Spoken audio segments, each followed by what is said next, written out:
I'm Marcus Thompson, 42, and I spent 15 years in maximum security prison for a murder I didn't commit. When they arrested me for killing my business partner, my own defense attorney pulled me aside after reviewing the evidence. Look, Marcus, the DNA evidence is overwhelming. Just plead guilty and I can get you 25 to life instead of death row. That's when I realized I wasn't just fighting the prosecution. I was fighting my own lawyer, too. What I discovered about why he wanted me behind bars would expose a conspiracy that went all the way to the district attorney's office. If you've ever felt betrayed by someone who was supposed to protect you, hit that like button, because this story will show you just how deep corruption can run. October 15th, 2009, started like any other Thursday. I remember because Thursdays were when David and I reviewed the week's client portfolios at Thompson & Associates Financial Consulting.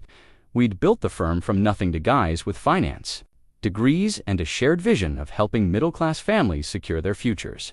8 years later, we managed over $50 million in assets. That evening, I was hunched over my desk, reconciling some investment reports when David poked his head into my office. "You heading out soon?" he asked, loosening his tie.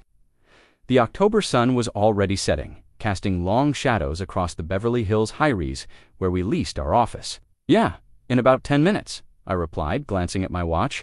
6:37 p.m. Sarah's making Lily's favorite dinner for her birthday. Can't miss that." David smiled. 13 already. "Man, time flies. Give her my best." He paused at my doorway. "I'm staying late, though. Got a potential client coming in at 8. Big fish referred by the Hendersons." I should have asked more questions, should have offered to stay, but my daughter was turning 13 only once, and I'd already missed too many family dinners building this business. "Need me to stick around?" I offered half-heartedly, already shutting down my computer. "Nah, go be with your family. I've got this." David waved me off, heading back to his office. At 6:47 p.m., I walked out of our office suite. The security camera in the hallway captured me, Lavinga, grainy image that would later become one of the most important pieces of evidence in my case. I remember whistling in the elevator, thinking about the remote control car I'd bought Lily, wrapped and hidden. In my trunk, the drive home to Calabasas took 40 minutes in traffic. Sarah had outdone herself homemade lasagna, garlic bread, and a chocolate cake with 13 candles. Lily laughed as she opened presents, her braces catching the light. We were a normal family having a normal evening. At 11:14 p.m. Everything changed. The doorbell rang, sharp and insistent.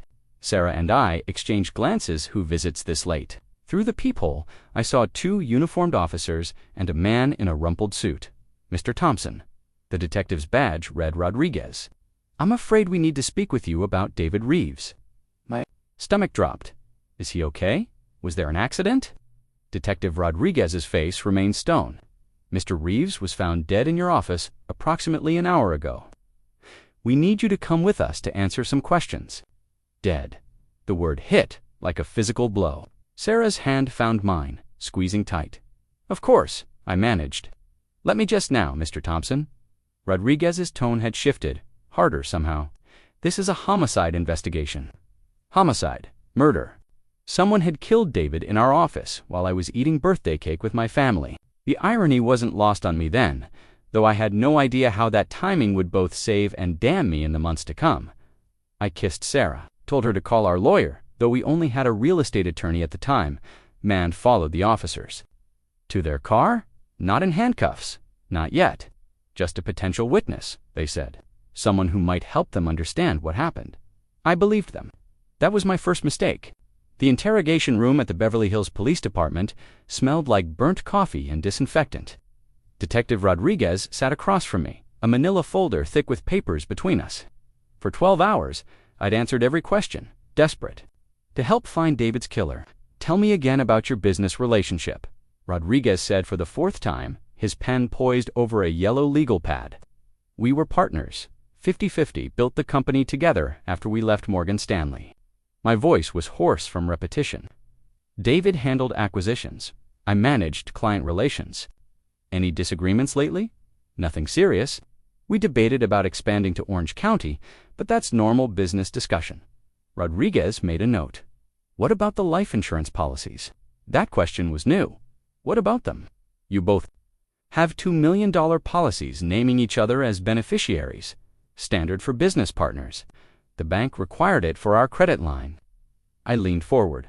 Detective, I was at home with my family. You have the security footage showing me leaving. The restaurant has my credit card receipt from dinner. Why are we going over this again?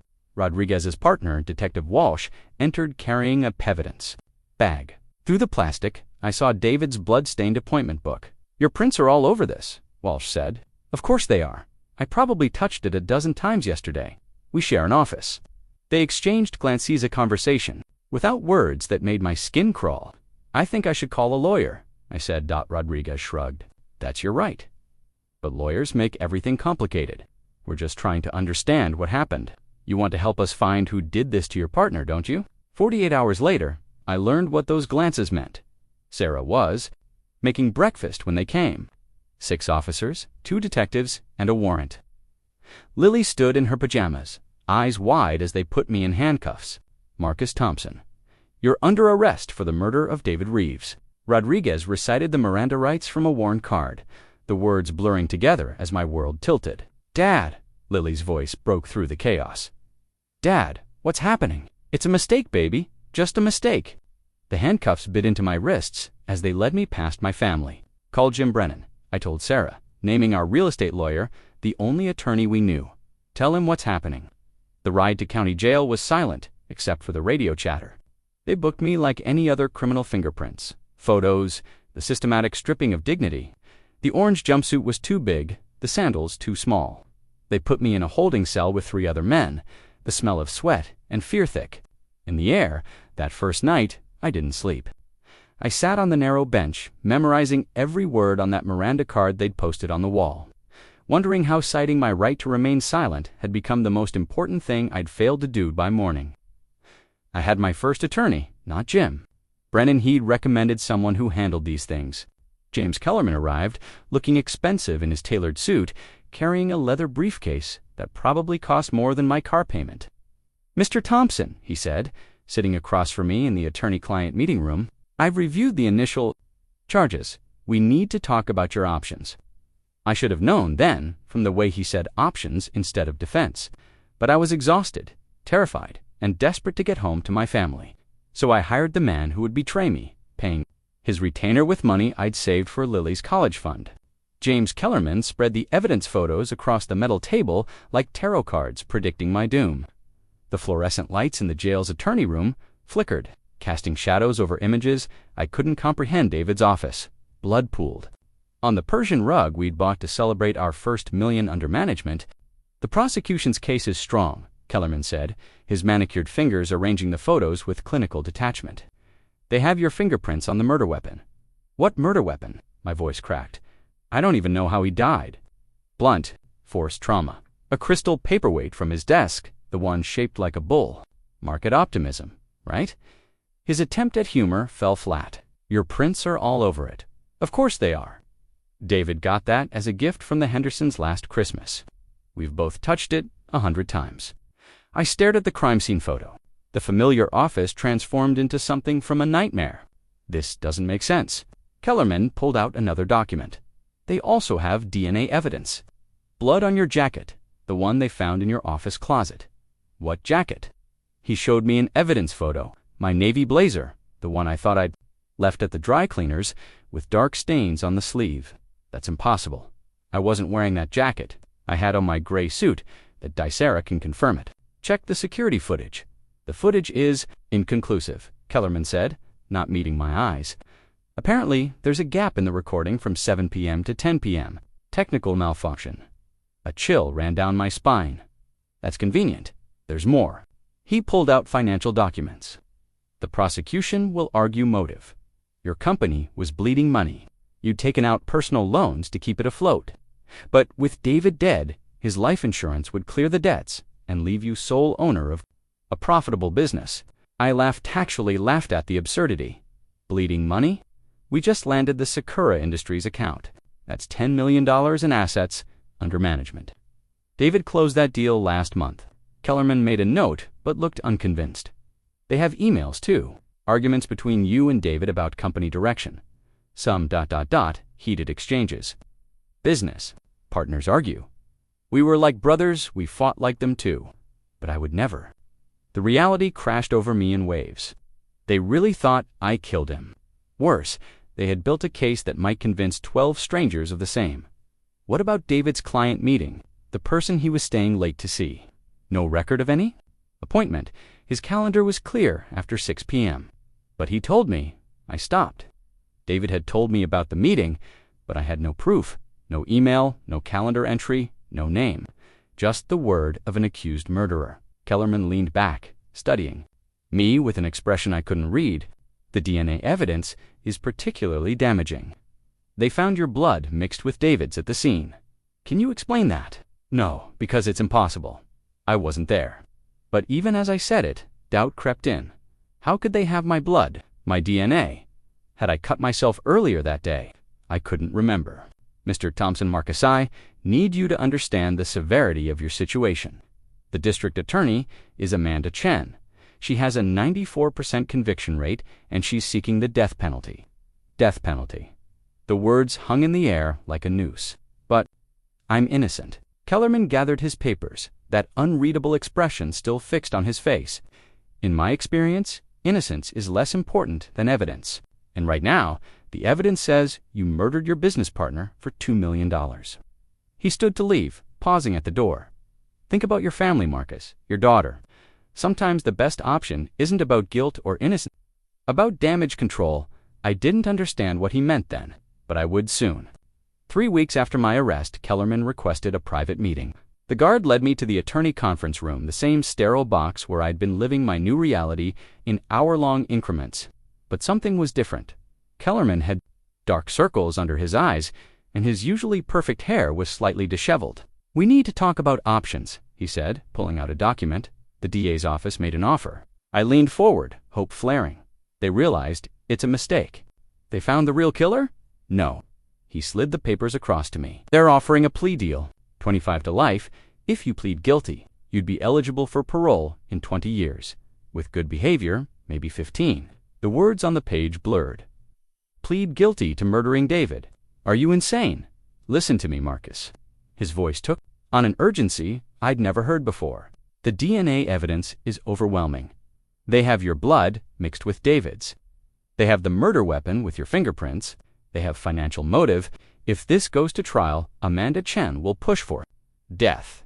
Then we fight it. We show them the evidence is wrong somehow. There is no we if you're dead. He leaned across the table, close enough that I could smell his coffee breath. Just plead guilty. Take the deal. Live to see your daughter graduate. Get married. Have kids.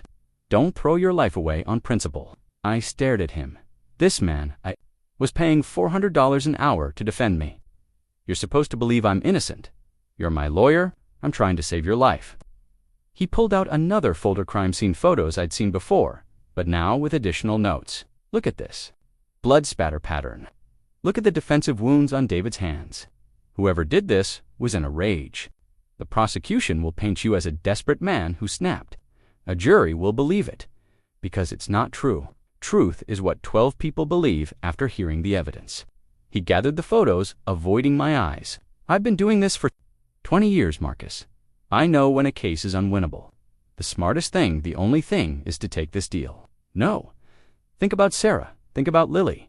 Do you want them to watch you get sentenced to death? To spend years visiting you on death row, then have to claim your body after the execution? Is your pride worth that? His words hit like physical blows. I'd seen Sarah during her last visit, the dark circles under her eyes, the way her hands shook when she reached for mine through the glass. Lily had started having nightmares, Sarah said, waking up screaming for her dad. There has to be another way. Investigate more. The person David was meeting, there was no meeting. Kellerman slammed his hand on the table.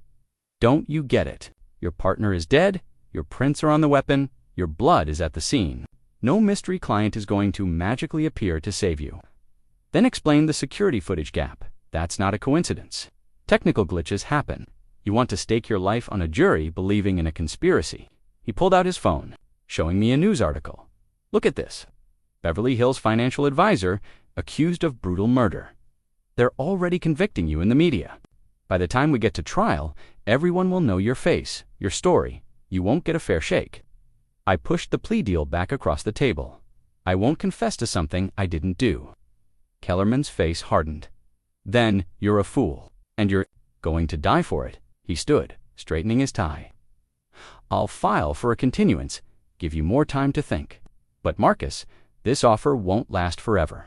Chen wants a win, but she wants it clean. Make her work for it, and she'll make sure you never see daylight again. If you don't believe in my innocence, then find me another lawyer." He paused at the door, looking back with something almost like pity. "No one's going to take this case, Marcus. Not with this evidence. I'm the best chance you've got, and I'm telling you, plead guilty. Just plead guilty and live." The door slammed behind him, leaving me alone with the plea deal on the table. 25 to life for a murder I didn't commit. I crumpled the papers and threw them in the corner, not knowing that this was just the beginning of my attorney's betrayal. The 6 months between my arrest and trial should have been a whirlwind of investigation, witness interviews, and defense preparation. Instead, they were a masterclass in legal sabotage that I was too desperate to recognize. Was in a gleaming Century City Harries, all glass and chrome, and the illusion of competence. During our first strategy meeting outside the jail, I'd prepared a list of leads, written on yellow legal pad pages I'd filled during sleepless nights. "The Hendersons," I said, sliding the pages across his massive oak desk. They referred David's 8 p.m. client. "They'll know who it was." Kellerman barely glanced at my notes. "Already checked. The Hendersons say they never referred anyone." "That's impossible." David specifically said, "Dead men don't make reliable witnesses." Marcus, he moved on to the next item. Like we were discussing, a grocery list. Not my life. What else? The security footage. Gap. "We need to subpoena the security company's maintenance records. Find out if there were other glitches. Establish a pattern of technical issues happen." "It's not exculpatory." He was scrolling through his phone while I talked. "Then what about David's phone records? His client would have called to confirm. The meeting, police already pulled them. No calls after 5 p.m. that day. Every suggestion met the same wall of indifference. Forensic experts who might challenge the DNA evidence, too expensive and unconvincing to juries. Character witnesses from our clients." Kellerman claimed they'd refused to get involved in a murder case, the restaurant receipt proving my alibi timeline. "The prosecution will say you established it intentionally." 3 months before trial, I started my own investigation from jail. The law library became my second home. I read every case about tainted evidence, false DNA matches, wrongful convictions. I wrote letters to forensic experts begging them to review my case pro bono. Most never replied. The few who did said they'd need to be hired through my attorney. "Kellerman won't return my calls," I told Marco, my cellmate who was doing 24 armed robbery. "I leave messages about witnesses. Evidence, nothing." Marco laughed, but it wasn't funny. "Man, your lawyer's throwing the fight. Seen it before? You piss someone off? Oh, someone money? No, I hired him. I'm paying him. Then someone's paying him more." The idea seemed insane, but the evidence was mounting. During a video conference about witness lists, I watched Kellerman actively discourage potential defenders. Dr. Patricia Vance says she'd testify about the DNA irregularities. I said, "She thinks cross-contamination is possible, given the handling procedures. She's a quack." Kellerman dismissed. Been discredited in 3 cases. She hurt more than help. I'd researched Dr. Vance extensively. She'd never been discredited. In fact, she'd helped overturn 2 wrongful convictions based on faulty DNA evidence. But when I confronted Kellerman with this, he claimed I was misunderstanding the legal nuances. The final straw came 2 weeks before trial. Sarah visited with devastating news. "Jim Chen called," she said through the glass, referring to our accountant. "He says Kellerman requested all our financial records, but never picked them up. Jim's been holding proof that the company was profitable, that we didn't need David's insurance money. But Kellerman won't return his calls either." That night, I filed a motion to dismiss Kellerman as my attorney. I wrote it by hand, citing ineffective counsel, failure to investigate, and potential malpractice. The next morning, Kellerman himself showed up at the jail. "What the hell is this?" He waved my motion, his face red. "You trying to sabotage your own defense? You're sabotaging it. You've done nothing for 6 months, except tell me to plead guilty, because that's your best option." He lowered his voice, glancing around the empty attorney room. "Marcus, you don't understand how this works. Push too hard, make too much noise, and things get worse, much worse. Worse than life in prison for a crime I didn't commit."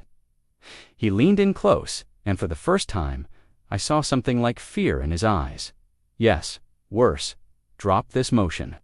Let me handle your case my way, and at least you'll survive. Keep pushing. And I can't protect you. Not from them. Them, who's them?" But he was already packing his briefcase. My handwritten motion crumpled in his fist. "The judge will deny this anyway. No court is going to let you switch lawyers 2 weeks before a murder trial. You're stuck with me, Marcus, so you'd better start trusting my judgment." The judge did deny my motion, citing the late timing and lack of specific grounds. I was trapped, heading to trial with a lawyer who seemed more interested in my conviction than my defense. The other inmates had a saying, "Better to have no lawyer than a bad one." I was beginning to understand why, in my cell that night, I stared at the trial preparation notes I'd written, questions Kellerman refused to ask, witnesses he wouldn't call. Tomorrow, we'd start jury selection. Kellerman would be sitting beside me at the defense table, supposedly fighting for my freedom. The wolf in shepherd's clothing, wearing a $3,000 suit I was paying for. The Superior Court of Los Angeles County looked like justice should prevail their marble columns. Wood paneling, the scales of justice etched in brass. But as I sat at the defense table in my ill-fitting suit, watching jury selection unfold, I knew justice had left the building long before I arrived. Prosecutor Amanda Chen commanded the courtroom like a conductor with an orchestra, immaculate in a charcoal suit. She'd built her reputation on a simple formula: overwhelming preparation meets theatrical presentation. Her opening statement was a masterpiece of manipulation. "Ladies and gentlemen of the jury," she began, clicking a remote that displayed David's smiling face on the courtroom screen. David Reeves was a father, a husband, a respected member of this community. On October 15, 2009, he stayed late at his office to work. He never made it home. Click crime scene photos. Several jurors winced. The evidence will show that Marcus Thompson, his business partner and supposed friend, entered that office and beat David Reeves to death with this. She held up an evidence bag containing the crystal bowl paperweight. Beat him so savagely that David's defensive wounds showed he fought desperately to save his own life. I wanted to scream, to stand up, and declare my innocence. Instead, I sat frozen while Chen painted me as a monster. Financial pressure, a failing business. $2 million in life insurance. She wove the narrative with precision, each point. Building on the last, the defendant's fingerprints on the murder weapon. The defendant's blood mixed with the victim's at the scene. The defendant's DNA on the victim's body. This is not a complicated case, ladies and gentlemen. This is about greed, desperation, and a man who killed his best friend for money. 45 minutes. That's how long Chen spoke, building her case brick by damning brick. When she finally sat, the jury looked at me like I was already convicted. "Mr. Kellerman, your opening statement." Judge Harrison prompted. Kellerman stood, slowly shuffling papers. Where Chen had been dynamic, he was sluggish. Where she'd been prepared, he seemed to be improvising. "Good morning, my client Marcus Thompson is innocent." The evidence, ... Well, you'll see that evidence can be misleading. Things aren't always what they seem. We ask that you keep an open mind. That was it. 3 minutes of rambling generalizations. No mention of the security footage gap. No alternative theory. No passion, no fire, no fight. He sat down like he'd completed a distasteful chore. The first prosecution witness was Detective Rodriguez. Chen walked him through the investigation. Methodically, the 911 call, the crime scene. When she introduced the photos of David's body, Sarah sobbed quietly in the gallery behind me. I couldn't turn to comfort her. "Detective, what did you find on the murder weapon?" "The defendant's fingerprints, multiple clear prints on the base, and stem of the paperweight." "Any other prints?" "Yes, the victim's, but the defendant's were on top, indicating he was the last to handle it." When Chen finished, it was Kellerman's turn to cross-examine. This was our chance to challenge the investigation's flaws. He stood, adjusted his tie, and asked exactly 2 questions. "Detective Rodriguez, did my client confess to this crime?" "No." "Did he ask for a lawyer during questioning?" "Eventually, yes." "No further questions." I grabbed his arm as he sat. "What are you doing?" "Ask about the security footage. Ask about the missing appointment." "Ask about—" "Not now," he hissed, shaking me off. The rest of the day continued the same way. Prosecution witnesses testified without meaningful challenge. The coroner described David's injuries in graphic detail. Kellerman asked nothing about time of death inconsistencies I'd found in the report. The crime scene technician explained blood evidence. Kellerman didn't question chain of custody or collection procedures. During a break, I cornered him in the hallway. "You're not defending me. You're just sitting there." "I'm picking my battles," he said, checking his phone. "Trust the process." "What process?" "You're letting them bury me." "Lower your voice." He glanced around nervously. "You want the jury to see you losing control. That's what Chen wants to show. You're violent, unstable. Get back in there and look innocent." That evening, the local news led with courtroom sketches. The artist had captured it perfectly. Chen standing tall, gesturing dramatically, while Kellerman slumped at the defense table like he'd rather be anywhere else. The headline read, "Prosecutor Dominates Opening Day of Financial Advisor Murder Trial." Sarah visited that night, Lily beside her. My daughter looked older, worn down by months of her father being front-page news. "The lawyer's not fighting for you," Lily said. She'd always been perceptive, even at 13. "Why isn't he fighting?" I couldn't answer. How do you tell your daughter that the person supposed to save your life might be orchestrating your downfall? How do you explain that justice is just a word carved in marble, not something that happens in the room beneath it? "It'll be okay," I lied. "Tomorrow will be better." But I knew it wouldn't. Kellerman had shown his hand. Whatever his reasons incompetence, fear, or something darker, he wasn't there to defend me. He was there to ensure I lost with minimal fuss. The trial would continue for 2 more weeks, but in many ways, it ended that first day. Chen had presented me as a killer, and Kellerman had done nothing to suggest otherwise. The jury had made up their minds before the first witness stepped down. I was an innocent man with a guilty man's lawyer, and everyone in that courtroom knew it, except the 12 people who mattered most. Day 4 of the trial brought the prosecution's star witness, Dr. Patricia Woods, director of the LAPD's Forensic DNA Laboratory. She entered the courtroom carrying thick binders, her credentials impressive enough to make any juror lean forward. 20 years of experience, hundreds of cases, unimpeachable reputation. "Dr. Woods," Amanda Chen began, "can you explain what you found when you analyzed the blood evidence from the crime scene?" "Certainly." Woods adjusted her glasses, consulting. Her notes, "We found mixed blood samples throughout the office. The victim's blood, as expected, but also blood matching the defendant's DNA profile. How certain are you of this match?" "The probability of a random match is 1 in 4.7 billion. It's definitely the defendant's blood." The jurors scribbled notes. Several glanced at me with open suspicion. I wanted to shout that it was impossible that I hadn't bled that day, hadn't been in that office after 6:47 p.m. But Kellerman had drilled into me, "Stay quiet." Where specifically was the defendant's blood found? Mixed with the victim's on the murder weapon on the desk surface.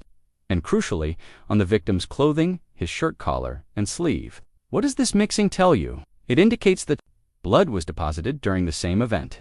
Fresh blood, mixing with fresh blood. I wrote frantically on my legal pad. I wasn't bleeding. Check medical records. Now, injuries and no injuries. To Kellerman. He glanced at it, then went back to doodling on his own pad. Chen displayed blown-up photographs of the DNA analysis charts. "Can you walk us through these results?" "These peaks represent genetic markers. Here's the victim's profile. Here's the defendant's. And here you can see them overlapping in the mixed samples. It's textbook evidence of 2 people bleeding during the same violent encounter. Dr. Woods, in your expert opinion, is there any innocent explanation for the defendant's blood being mixed with the victim's at a murder scene?" "No. This pattern is consistent with the defendant being present and injured during the commission of the crime." Chen smiled. "No further questions." Judge Harrison nodded to our table. "Mr. Kellerman, your witness." This was it, the crucial moment. I'd researched DNA evidence extensively in the jail library. I knew about contamination lab errors, the statistics that weren't as definitive as prosecutors claimed. I'd written pages of questions for Kellerman, citing specific cases where DNA evidence had been wrong. Kellerman stood slowly. "Good afternoon, Dr. Woods." "Good afternoon. You said the blood was mixed. Could contamination in the lab cause such?" Mixing, Woods barely suppressed a condescending smile. We follow strict protocols to prevent contamination. Each sample is processed separately, I see, and these protocols are always followed. Yes? Kellerman nodded as if satisfied. No further questions. The courtroom went silent. That was it. 2 softball questions that only reinforced her testimony. I grabbed his sleeve as he sat. Ask about the collection dates. Look at page 3 of the report. There's a discrepancy in the timing. Let it go, he muttered back. Judge Harrison frowned at our whispered exchange. Is there a problem, counselor? No, Your Honor, Kellerman said quickly. May we have a brief recess? In the courthouse bathroom, I confronted him. You're not even trying. You don't understand forensic testimony, Kellerman said, washing his hands. Challenging DNA evidence makes juries think you're desperate. It's science. They believe science. I went home that night without a scratch. Sarah saw me. The booking photos from my arrest show no injuries. Old injuries, maybe sometimes blood evidence persists. That's not what she said. She said fresh blood mixing with fresh blood. Were you even listening? Kellerman's face hardened. I've been doing this longer than you've been reading law books in jail. You hired me to handle your defense. You're sitting there like a potted plant while they frame me for murder. Frame you? He laughed bitterly. Marcus, your blood is at the scene. Your prints are on the weapon. Your partner is dead, and you benefit financially. This isn't a frame job, it's a solid case. The best we can hope for is reasonable doubt and attacking. They're expert witnesses isn't how we get there. Then how do we get there? He straightened his tie in the mirror. By you looking sympathetic. By humanizing you to the jury. By hoping one of them has doubts despite the evidence. That's your strategy. Hope, unless you want to take the plea. Deal that's still on the table, there it was again. Even now, in the middle of trial, he was pushing me to plead guilty. I saw it then, really saw it.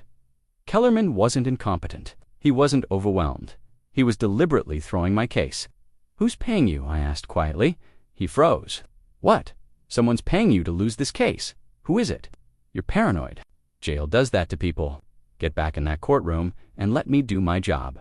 But I'd seen the flash of fear in his eyes, the same look from when he'd warned me about them. Marco had been right, my lawyer was throwing the fight. The question was why and for whom? Back in the courtroom, Chen recalled Dr. Woods for one more question. Doctor, you mentioned the evidence was processed with special handling.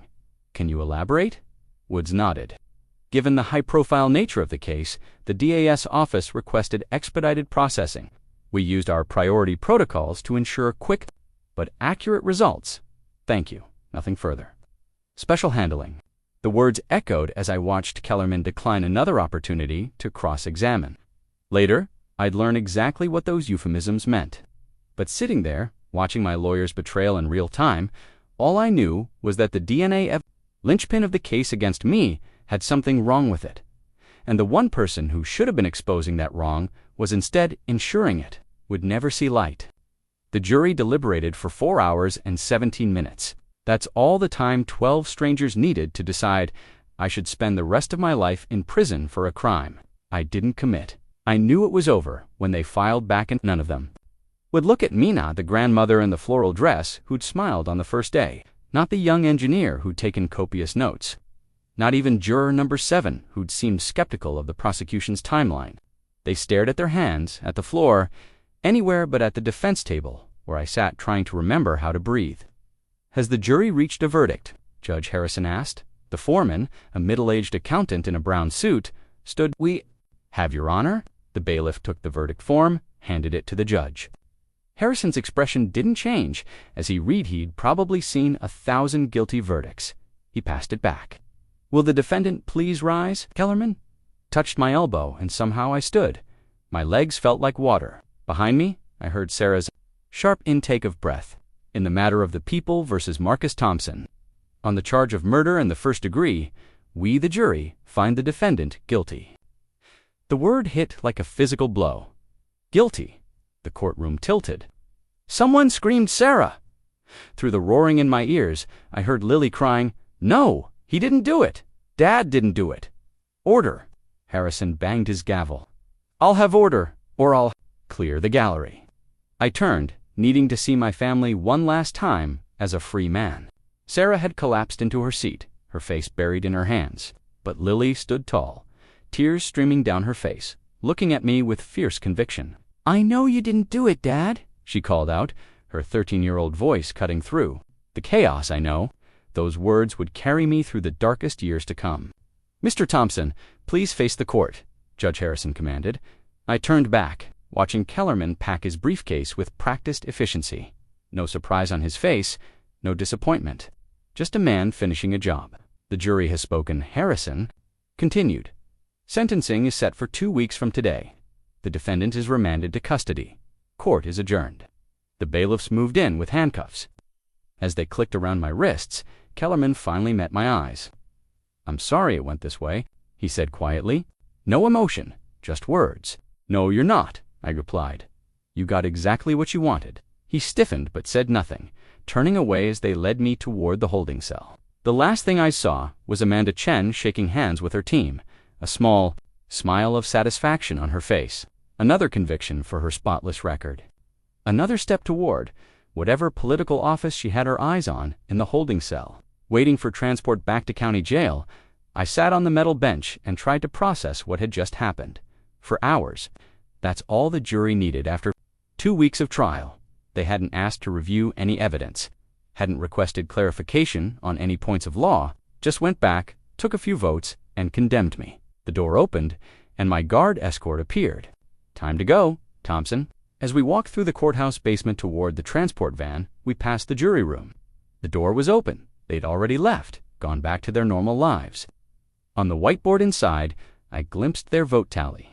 12-0. On the first ballot, unanimous. They'd walked in convinced and never wavered. The van ride back to county, jail was silent except for the radio chatter. The other prisoners being transported didn't speak. Court days did that. Reminded everyone that the system was a machine and we were just products being processed. That night, I couldn't sleep. I lay on my narrow bunk, staring at the ceiling, replaying every moment. What if I'd testified? What if I'd hired a different lawyer? What if I'd taken the plea deal? No, that last thought I pushed away. I was innocent. Pleading guilty would have been admitting to murdering my best friend, my business partner, a man I'd loved like a brother. Whatever happened next, at least I hadn't given them that lie. 2 weeks later, I stood for sentencing. Judge Harrison delivered the expected life without the possibility of parole. The words washed over me like water. Life without parole. I would die in prison for something I didn't do. "Mr. Thompson," Harrison said, "do you have anything to say to the court?" I looked at Sarah and Lily one last time. My wife, soon-to-be ex-wife, I knew looked broken. But Lily still had that fire in her eyes, that absolute faith in my innocence. "I did not kill David Reeves," I said, my voice stronger than I'd expected. "I don't know how my blood got at that scene. I don't know why the evidence says what it says, but I know the truth. I was home with my family when David was murdered. Someday, somehow, the real truth will come out. Until then, I'll be in prison, but I'll be innocent." "That's all I have to say," Harrison nodded, unmoved. "The defendant is remanded to the California Department of Corrections. This court is adjourned." As they led me away in shackles, Kellerman approached one last time. "For what it's worth," he said quietly, "I really am sorry. Tell me one thing." I said, "Who paid you to throw my case?" His face went pale. "I don't know what you're talking about." "Yes, you do. Someone got to you. Someone wanted me convicted. Who was it?" He glanced around nervously, then leaned in close. "Let it go, Marcus. For your family's sake, let it go. Some stones are better left unturned." Then he was gone, walking quickly toward the exit, leaving me with more questions than answers. As the transport officers checked my shackles for the trip to state prison, I made a promise to myself I would find out who did this. I would find out why, and someday, somehow, I would prove my innocence, even if it took the rest of my life. The bus to Folsom State Prison left at 4 a.m., loaded with men in orange jumpsuits and enough chains to anchor a ship.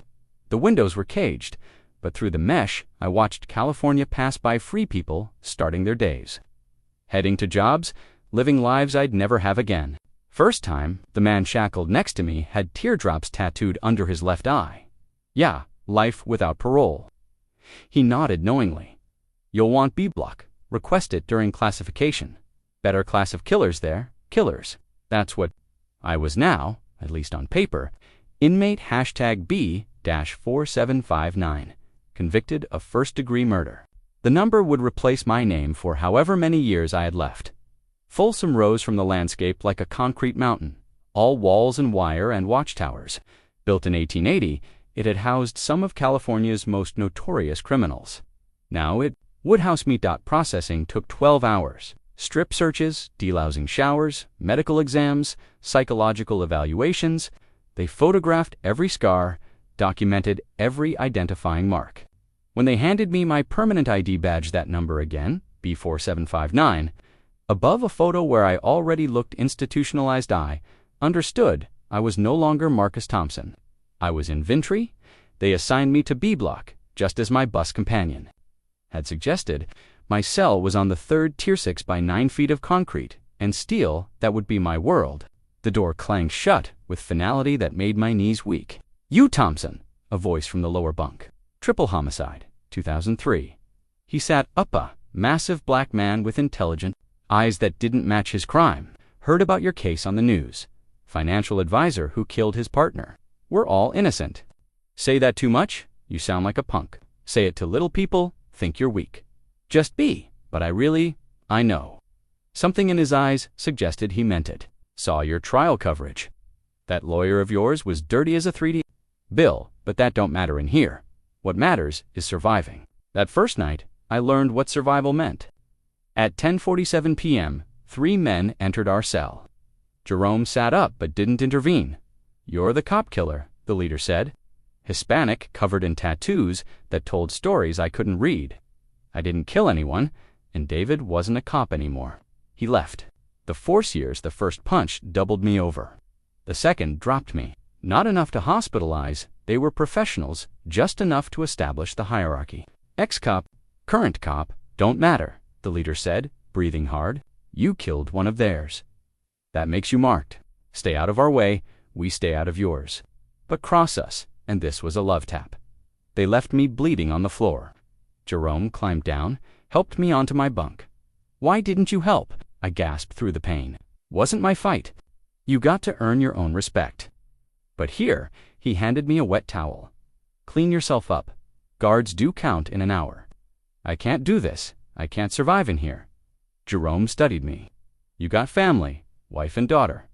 "Well, for now, then you survive. Not for you, for them. Every day you're breathing is a day you might find justice. Dead men don't get exonerated." Over the following weeks, Jerome became my unlikely guide to prison life. He taught me the unwritten rules, which tables in the mess hall belonged to which groups, how to walk the yard without showing fear or challenge, when to speak and when to stay silent. He was brilliant, had been a computer programmer before. Whatever snapped, and led him to kill 3 people during what he called the dark time. "You need a job," he told me after my first month. "Idle time makes you a target. Plus, you want library access." "Why the library?" "Because you're going to fight this case. And to do that, you need to learn the law better than the lawyers who fucked you." He was right. I applied for a library position, got it thanks to my college education and clean disciplinary record. The prison law library was small, but comprehensive of case law, legal procedures, precedents. I started with the basics. What constitutes ineffective counsel? How do you appeal a conviction? What were the grounds for overturning DNA evidence? Sarah visited every week at first, bringing Lily when she could. The visits were agony-thick glass between us, watched by guards limited to 30 minutes. I watched my daughter grow up in snapshots, missing everything that mattered. "I'm trying to hold it together," Sarah said during one visit, 6 months into my sentence. "But the legal bills, the house payment. Marcus, I might have to sell the house." "Do what you have to do," I said, though it killed me. "I understand. Lily doesn't want to move. She says, 'When you come home, I'm not coming home, Sarah.'" The words tasted like ash. We both know that. "Unless I can prove my innocence from in here, I'm never coming home." She cried then, and I wanted to comfort her, but couldn't. The glass between us might as well have been a continent. That night, back in my cell, I stared at the legal books I'd borrowed. Somewhere in those pages was the key to my freedom. I just had to find it. And I had nothing but time. The Folsom State Prison Law Library occupied a corner of the education building. squeezed between the GED classroom and the chaplain's office. 24 shelves of legal texts, 6 tables to ancient computers with LexisNexis access, and one unbreakable rule: silence. It became my sanctuary. "You're here every day," Miguel Santana observed, setting a stack of returned books on my desk. The library clerk was doing 25 for armed robbery, but he had a mind like a steel trap when it came to legal precedent. Most guys give up after the first appeal fails. I'm not most guys. I was hand-copying relevant sections from Strickland v. Washington, the Supreme Court case establishing standards for ineffective counsel. Prison photocopying cost money I didn't have. Your appeal was denied 8 months ago. What makes you think my lawyer threw my case? I looked up from my writing. I just need to prove it. Miguel pulled up a chair, interested. Ineffective assistance is almost impossible to prove. You need to show not just that your lawyer screwed up, but that competent representation have changed the outcome. I know, that's why I'm starting with pattern evidence. I showed him my notes. James Kellerman represented 6 other defendants in serious felonies between 2008 and 2010. All 6 were convicted. All 6 claimed he pushed plea deals. They rejected. All 6 had trials where he barely cross-examined witnesses. Correlation isn't causation, Miguel said, but he was leaning in now. You need more. I'm working on it. Filed FOJA requests for court transcripts of his other cases, written to 4 of his former clients here in the system. If I can show a pattern of deliberately inadequate defense, you still need motive. Why would a successful defense attorney tank cases? That was the million-dollar question. I'd spent countless nights staring at the ceiling of my cell, trying to understand. Money was the obvious answer. But who was paying, and why me specifically? The breakthrough came from an unexpected source. Tommy Chono, relation to the prosecutor, was a jailhouse lawyer, serving life for a gang-related triple homicide. He found me in the library one afternoon, carrying a manila folder. "Heard you're looking into dirty lawyers," he said without preamble. "News travels. Everything travels in here. Question is whether you want to hear what I know about your boy Kellerman." I set down my pen. I'm listening. Had a cousin represented by him in 2009. "Assault case," said Kellerman, came highly recommended. Big reputation. But soon as my cousin refused a plea deal, everything changed. Suddenly, Kellerman's too busy to meet, won't return calls, shows up to trial unprepared. What happened? Convicted. 15 years. Here's the interesting part. Tommy opened his folder, pulled out a newspaper clipping. 3 months after my cousin's trial, Kellerman pays off a $400,000 tax lien, cash. I studied the clipping from the LA Times business section, a small item about tax liens cleared. Kellerman's name buried in a list. Where'd he get that kind of money? That's the question, isn't it? Man was broke in early 2009. By 2010, he's flush. And the only thing that changed was he started losing cases. I photocopied the article, adding it to my growing file. Over the next months, I built a database of Kellerman's cases, tracking his financial status against his trial outcomes. The pattern was clear, sudden. Wealth coinciding with a string of convictions for clients who'd refused plea deals. But pattern wasn't proof. I needed the smoking gun. "You're thinking about this wrong," Jerome told me one evening as I spread my research across our cell floor. "You're following the money from Kellerman backward. Follow it forward instead." "What do you mean?" "Someone paid him to throw your case. That same someone probably benefited from your conviction. Who gained from you going down for David's murder. I'd been so focused on the how, I'd neglected the why. Who benefited? The obvious answer was, whoever really killed David. But that assumed his death was random, unplanned. What if it wasn't? What if David was killed specifically to frame me?" "That's paranoid," I said. But even as I spoke, pieces clicked together. Is it your business was worth, what, few million? But you, personally, convicted of murder, removed from the equation, what happens to your assets, your clients, your life? I thought about it. Sarah would have gotten everything in the divorce she'd filed 6 months ago. The business would have been dissolved, clients redistributed to other firms. Our biggest competitor, Steinberg Financial, had already absorbed most of our client base. Still doesn't explain who killed David or why Kellerman. One puzzle piece at a time, Jerome advised. Build your case like a wall. One brick might not hold, but enough bricks and you've got something solid. So I kept building. filed motions for evidence that had been denied at trial, submitted requests for Kellerman's financial records, wrote letters to journalists who might investigate. Most went unanswered, but I was playing the long game now.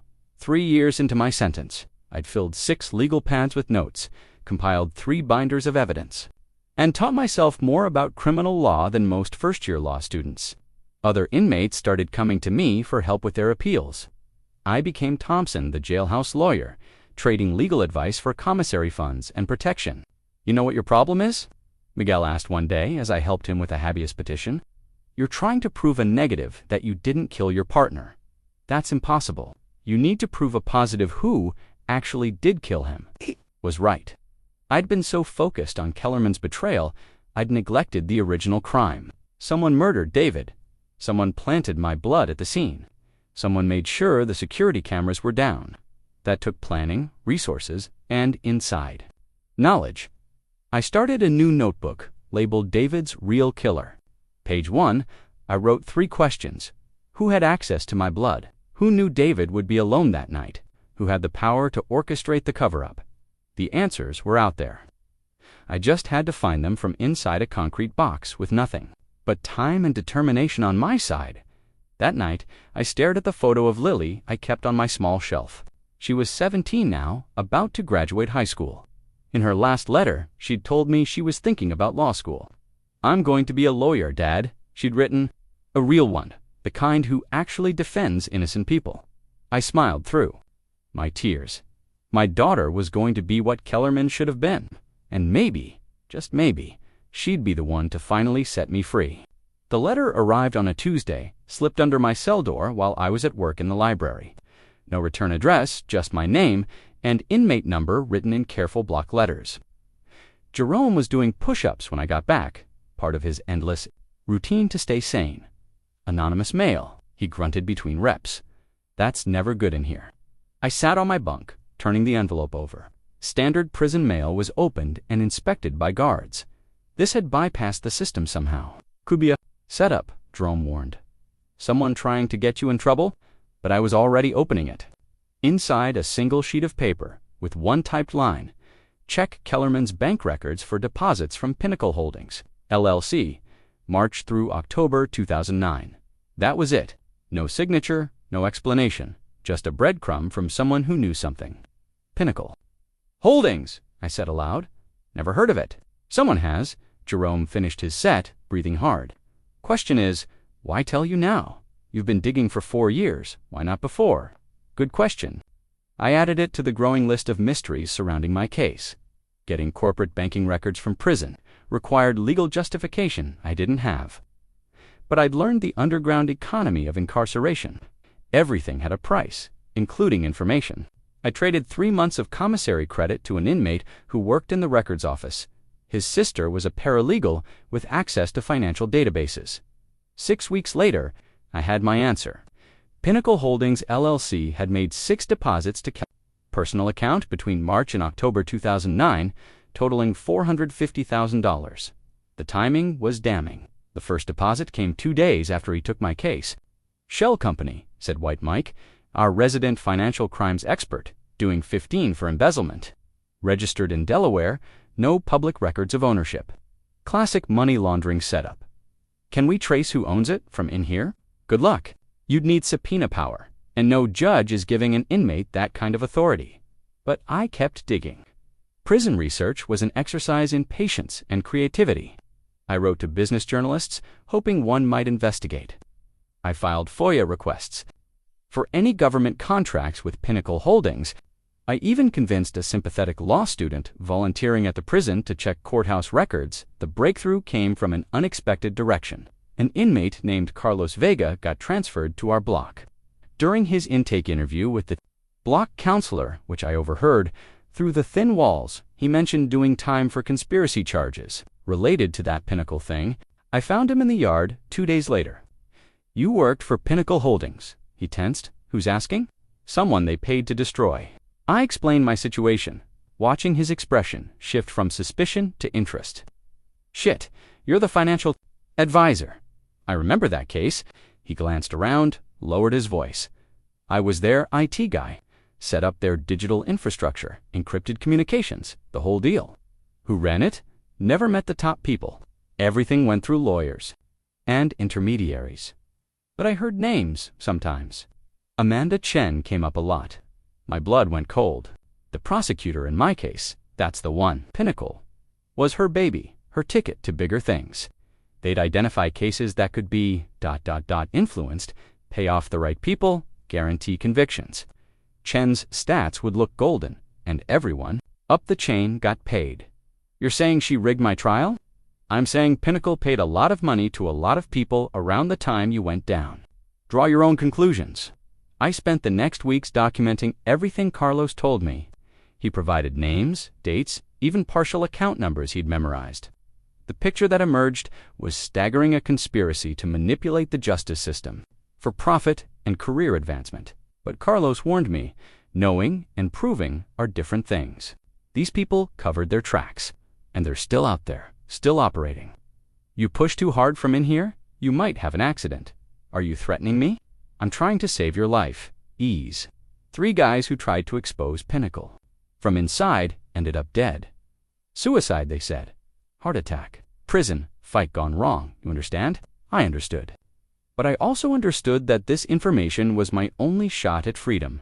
I started corresponding with Janet Wu, a civil rights attorney known for taking on corruption cases. My first letters went unanswered, but persistence paid off. After 6 months, she agreed to review my files. This is explosive if true, she wrote back. But I need more than the word of convicted felons. Can you get documentation? Documentation. The holy grail of legal battles. I had Pieces Kellerman's deposits, Carlos's testimony, patterns of suspicious convictions, but the smoking gun remained elusive. Then the universe delivered in the form of my old client, Tim Morrison. He'd become a true crime blogger after retiring, and my case had caught his attention. He started investigating independently, using resources I couldn't access from prison. His first blog post was tentative. Questions surrounding the Thompson conviction. But as he dug deeper, following the trail I'd uncovered, his posts became more confident. The Pinnacle connection. How prosecutors and defense attorneys conspired to convict. The posts went viral in legal circles. Other journalists picked up the story. Suddenly, after 5 years of shouting into the void, people were listening. But attention brought danger. Carlos was transferred abruptly to another prison. White Mike was thrown in solitary for contraband. They'd found a pen in his cell, claimed it was a weapon. The message was clear: back off or pay the price. They're scared. Jerome observed one evening as we watched the news coverage of my case on the Common Room TV. Scared people make mistakes. He was right. The mistake came in the form of a panicked email from Amanda Chen to unknown recipients, intercepted by Tim Morrison's hacker friend and posted online. The Thompson situation needs to be contained. If he connects Pinnacle to the office, we're all finished. It wasn't a confession, but it was close. Chen tried to claim the email was fabricated, but digital forensics proved otherwise. The dominoes started falling. "You did it," Miguel said, finding me in the library after the news broke that the FBI was investigating. "You crazy son of a bitch. You actually did it." But I hadn't done anything yet. I was still in prison for a murder I didn't commit. The real work was just beginning. Brad Morrison arrived at Folsom on a rainy Thursday in November, my 6th year inside. I didn't pay attention at first. New inmates arrived weekly, each carrying their own tragedy. But during his classification interview, which echoed through the ventilation system, I heard him mention the DA's office and computer systems. My antenna went up. I found him in the chow hall 3 days later, sitting alone at the end of a table, picking at mystery meat. New inmates always sat alone until they figured out the social geography. Brad Morrison. I slid onto the bench across from him. He looked up, wary, mid-30s, soft around the edges, clearly not built for prison. "Yeah, Marcus Thompson. Heard you worked IT for the county." His shoulders tensed. "Used to, until they decided I was embezzling." "Were you a bitter laugh?" "No. But when you stumble onto the wrong files, they find reasons to get rid of you. Embezzlement's easier to prove than conspiracy to fabricate evidence." Every nerve in my body came alive. What kind of files? Brad studied me, making a calculation. In prison, information was currency, and he was deciding whether to spend or save. "You're the financial advisor," he said finally, "the one who killed his partner. I remember your case file. You saw my file. I saw a lot of files. Part of my job was maintaining the database where they stored discovery materials, email archives, forensic reports." He leaned closer, voice dropping, "including the ones they didn't want defense attorneys to see." "Are you saying I'm not saying anything?" He stood abruptly. "I don't know you, and the last time I trusted someone with what I knew, I ended up here." He left me sitting there, mind racing. Brad Morrison had seen something in the DA's computer systems, something about my case, something worth framing him to keep quiet. I gave him space, watching from a distance as he navigated his first weeks. Prison tested everyone differently. Some turned violent, some withdrew, some adapted. Brad fell into the middle category, keeping to himself, spending most of his time reading in his cell. After a month, I approached again. This time, in the library. Neutral ground. "I've been investigating my case for 6 years, I said without preamble. I know my lawyer was paid off. I know the DA's office was involved, but I can't prove it from in here." Brad didn't look up from his book. "Good luck with that. I don't need luck. I need someone who understands computer systems and might have backed up files before getting arrested." Now he looked up. That would be illegal. Copying government files without authorization. So is framing innocent people for murder. We stared at each other. Finally, Brad closed his book. "Hypothetically," he said slowly, "if someone knew a massive corruption scheme was happening and wanted insurance, they might copy certain files to an encrypted drive. They might hide that drive somewhere safe before the authorities came knocking. Hypothetically, what kind of files? Emails between prosecutors and defense attorneys that should never communicate ex parte. Payment records routed through shell companies, forensic reports with different results than what was presented at trial." He paused. "DNA analysis showing contamination that was never disclosed." My heart hammered. In my case, among others, your case was part of a pattern. They called it the conviction pipeline. Identify defendants with assets worth seizing or cases that would boost conviction stats, pay off their lawyers to throw the case, manipulate evidence if necessary. Everyone wins, except the defendant. Christ Jesus had nothing to do with it. Brad's expression was grim. Amanda Chen ran the operation. "Your prosecutor? She's probably a judge by now, right? Federal court. Appointed 2 years ago, of course. Nothing like a perfect conviction record to advance your career." He drummed his fingers on the table. "The thing is, I can tell you all this, but without documentation, it's just the word of 2 convicts. About that hypothetical encrypted drive, ... Brad smiled for the first time. "Hypothetically, it might be in a safety deposit box at Wells Fargo. On Spring Street, under the name Bradley Moore's my middle name and mother's maiden name, box 447. How do you don't? But someone on the outside with proper authorization might. Say, a lawyer investigating wrongful convictions, who gets a judge to issue a subpoena based on credible testimony." I thought of Janet Wu, the civil rights attorney who'd started reviewing my case. This could be the break she needed. "Why trust me?" I asked. "You don't know me. This information could get you killed." Brad was quiet for a long moment, "Because I spent 2 years watching them destroy innocent people. Your case haunted me, the way they manufactured evidence, the casual cruelty of it. I told myself it wasn't my job to interfere. Keep my head down, do my IT work, collect my paycheck." He met my eyes. Then they came for me. "Turns out keeping your head down just makes it easier for them to cut it off." Over the next weeks, Brad detailed everything he knew. The Pinnacle Holdings connection I'd discovered was just the tip. The conspiracy reached into forensic labs, courthouse clerks, even prison administration. They had a network for identifying targets, corrupting their defense, and ensuring convictions. "Your blood at the crime scene," Brad explained one evening. In the yard, the lab tech who processed it, guy named Rodriguez, was on their payroll. He had access to samples from your previous blood work, that physical you got for insurance 2 months before the murder. They planted it, mixed it with the victim's blood, logged it as collected from the scene. Easy enough if you control the chain of custody documentation. Everything clicked into place. The security footage, Brad confirmed, an IT specialist, had disabled the cameras remotely. David's mysterious client never existed, just a lie to ensure he'd be alone. Even the choice of Kellerman as my attorney had been orchestrated through careful recommendations. "We need to get this information out," I said. "Already tried that once," Brad replied. "That's how I ended up here." "But your journalist friend, Morrison no relation, he seems to have better protection." "Maybe feed it through him. Tim Morrison." My old client turned true crime blogger who'd been investigating my case. "If we could get him the location of Brad's insurance files." "One problem," Brad said. "They know I have something. That's why I'm here, instead of disappeared. As long as the files stay hidden, I'm valuable. The moment they're exposed, he didn't." Need to finish, we both understood the mathematics of revenge. "So we need to move fast," I said. "Get the information out before they realize it's gone.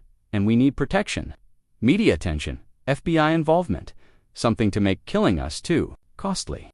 I thought about the network I'd built over 6 years: journalists, lawyers, other wrongfully convicted inmates with their own advocates.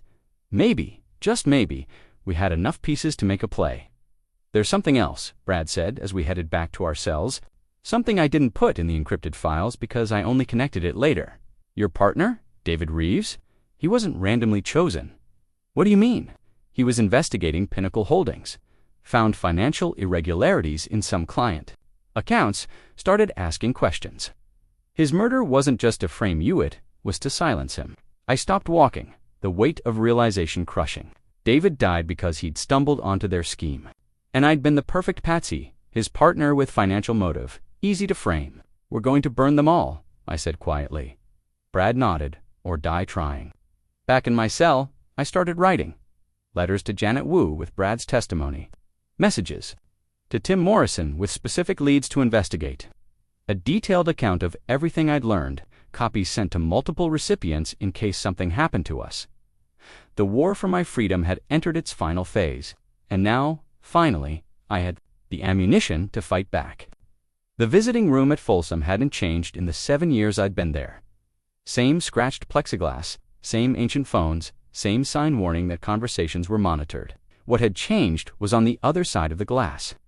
Sarah's absence hit like a physical blow every time. The empty space where she used to sit now filled by my daughter. Lily was 23 now, law school graduate, her face carrying a seriousness that hadn't been there before. She'd passed the bar exam 2 months ago, her scores in the top 5%. My little girl had become a formidable woman while I rotted behind bars. "I have someone I want you to meet," she said without preamble. "Janet Wu, she's agreed to take your case." I'd been corresponding with Janet Wu for 2 years, but she'd been hesitant to commit. Civil rights attorneys got a lot of letters from inmates claiming innocence. What changed her mind? The blog posts about Pinnacle Holdings, the FBI starting to sniff around, and ... double quotes, Lily smiled slightly. "I may have camped outside her office for 3 days until she agreed to review your files." "Lily, Dad, stop. You've been fighting alone for 7 years. It's time to let people help." The next visit, Lily brought Janet Wu. She was younger than I'd expected, early 40s, with sharp eyes that missed nothing and an intensity that reminded me of Amanda Chen. If Chen had used her powers for good instead of evil, "Mr. Thompson," Janet said after the introductions, "I've reviewed your files, all of them, including the recent information from Brad Morrison. And I think you may have uncovered one of the largest judicial corruption scandals in California history." She pulled out a legal pad. "But knowing and proving are different things. We need admissible evidence, not just theories. Brad Morrison has files which we can't access without a court order, which we can't get without probable cause, which requires more than the testimony of convicted felons." She held up a hand before I could protest. "I'm not saying I don't believe you. I'm saying we need to be strategic." Over the next hour, Janet outlined her plan. Start with the ineffective counsel claim against Kellerman. The paper trail there was clearest. Use that to get discovery powers, which might uncover the Pinnacle Holdings connection. Build incrementally, each legal victory enabling the next. "It could take years," she warned.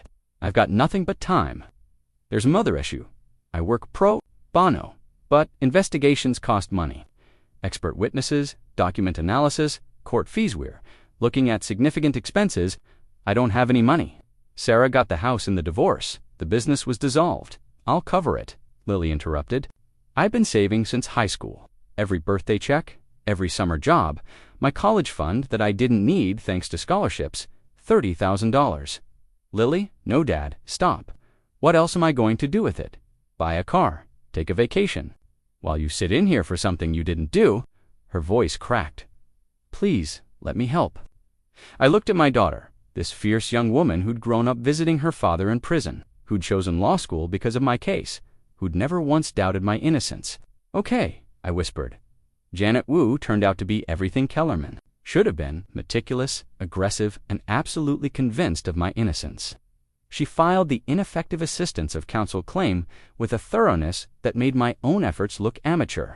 Your research was good, she told me during a strategy session, but you were thinking like an inmate, not a lawyer. Small picture, I'm thinking big picture. The first victory came 6 months later. The court agreed to review Kellerman's performance, ordering him to produce financial records and correspondence related to my case. Kellerman fought it, claiming attorney-client privilege, but Janet demolished that defense. Privilege doesn't protect criminal conspiracy, she argued in court, according to Lily, who attended every hearing. If Mr. Kellerman was paid to provide ineffective counsel that's not protected communication, it's evidence of a crime. Kellerman's records, when finally produced, were damning. The Pinnacle Holdings deposits, emails with cryptic references to the Thompson matter being resolved. As discussed, billing records showing he'd spent less than 20 hours preparing for a capital murder trial. This is just the beginning, Janet told me. We've proven ineffective counsel. Now we leverage that into a broader investigation. She was as good as her word. Using the ineffective counsel ruling, she got access to prosecution files that had been sealed. What she found there made even her seasoned cynicism waver. There are 2 DNA reports, she said during a visit, spreading photocopies on the counter between us, one showing contamination and inconclusive results, dated 2 days before your trial. Another showing definitive matches, dated the same day, but with a later timestamp. Someone literally rewrote the forensic evidence. Can we prove which is real? The metadata doesn't lie. The clean report was created after the contaminated one, but backdated. It's digital proof of evidence tampering. For the first time in 7 years, I felt hope. Not just the desperate hope that had kept me sane, but real, concrete hope based on evidence. But the system that had railroaded me wasn't going down without a fight. 3 weeks after Janet filed papers requesting a new trial based on the DNA evidence, Brad Morrison was attacked in the shower. 3 inmates, no witnesses. Brad in a coma with a cracked skull. They're sending a message, Jerome said, as news of the attack spread through the block. Back off, or you're next. But backing off wasn't an option anymore. Janet had momentum, the media was paying attention, and the FBI had officially opened an investigation into Pinnacle Holdings. We need those files, Brad hid, Janet said during an emergency visit. With him unable to testify, they're our best shot. He told me where they are, but I know. Safety deposit box requiring a court order. I'm working on it. Judge Martinez seems sympathetic, and with Brad in a coma, we can argue immediate necessity. 2 days later, Lily visited with news that made me actually smiles. Something I'd almost forgotten how to do. Judge Martinez signed the order. Janet and an FBI agent opened Brad's safety deposit box this morning. And everything, Dad, everything. Emails, financial records, altered forensic reports. Not just for your case, dozens of cases over 5 years. Amanda Chen, Kellerman lab technicians, even judges. It's all there. I gripped the phone so hard my knuckles went white. So it's over. I'm getting out. Not yet. Janet says the evidence needs to be authenticated, verified. The U.S. Attorney's Office is taking over the criminal investigation. But Dad, ... double quotes, she smiled through tears. She says to start thinking about what you want to do when you get out, because you are getting out. That night, I lay in my bunk, staring at the same ceiling I'd stared at for 7 years. But for the first time, I wasn't seeing concrete and despair. I was seeing sky. FBI Special Agent Sarah Martinez didn't look like someone who could bring down a conspiracy. Slight build, quiet voice, the kind of person you'd pass on the street without noticing. But when she sat across from me in Folsom's attorney conference, Ruma saw steel beneath the understated exterior. Mr. Thompson, I'm leading the federal investigation into what we're calling the conviction mill scandal. She opened a thick folder. Your case broke it open, but what we've found goes far beyond just you. How far? 47 cases over 6 years where we can document manipulation. Hundreds more under review. She pulled out a chart showing connections between names, dates, amounts. Pinnacle Holdings was the financial hub, but the corruption touched every level of the Los Angeles justice system. The scope was staggering. Prosecutors, defense attorneys, lab technicians, court clerks, even two superior court judges, all paid through a web of shell companies to ensure convictions. Why? I asked. What was the point? Money and power. Prosecutors got perfect conviction rates, fast-tracking their careers. Defense attorneys got paid to lose. The real masterminds made millions through asset forfeiture, life insurance payouts, and eliminating business competition. She pointed to a name on the chart. Recognize this company, Steinberg Financial, the firm that had absorbed most of our clients after my conviction. You're saying they were involved? Robert Steinberg was one of Pinnacle's founding investors. Your partner David was investigating some suspicious transfers and client accounts transfers that would have exposed the money laundering operation. 2 birds with 1 stone. Silence David and eliminate Thompson and associates as competition. I felt sick.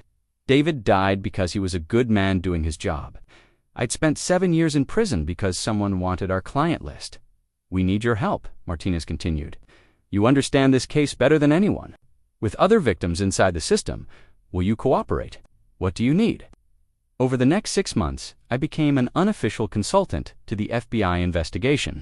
They brought me files to review, had me identify patterns in cases, used my connections to interview other inmates who'd been railroaded by the same system. Carlos Vega, who'd given me my first real lead about Pinnacle, agreed to testify in exchange. For sentence reduction, Tommy Chen connected them with 3 other victims. Even Jerome, skeptical of any system cooperation, provided crucial testimony about attempted intimidation inside the prison. They tried to recruit me to shut you up, he told Agent Martinez during one interview. Offered me early parole if I made sure you had an accident. I told them to fuck off, but others might not have. The investigation expanded like ripples. On water, each arrest led to more evidence, more names, more victims coming forward. Local news became national news. 60 Minutes ran a segment. My picture, the booking photo from 7 years ago, became the face of wrongful conviction. But the real breakthrough came from an unexpected source, James Kellerman himself, facing federal racketeering charges and life in prison. My former attorney flipped.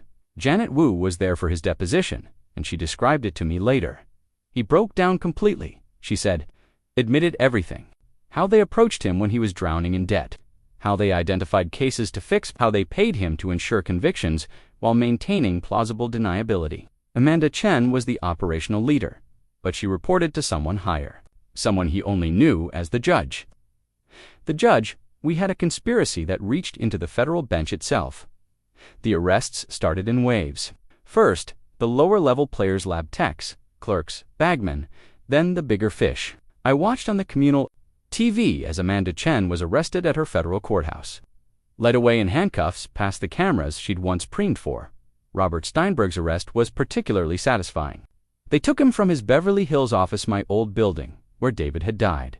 He'd moved into our space after absorbing our clients, literally profiting from murder. 23 arrests so far, Martinez updated me during a visit. More. Coming. This is the largest corruption case in California judicial history. What about the judge? Her expression darkened. Still working on that. Kellerman's description is vague, and Chen isn't talking. But we'll get there. Meanwhile, Janet Wu was working the legal side. With the conspiracy exposed and my conviction tainted by prosecutorial misconduct, she filed for immediate release pending a new trial.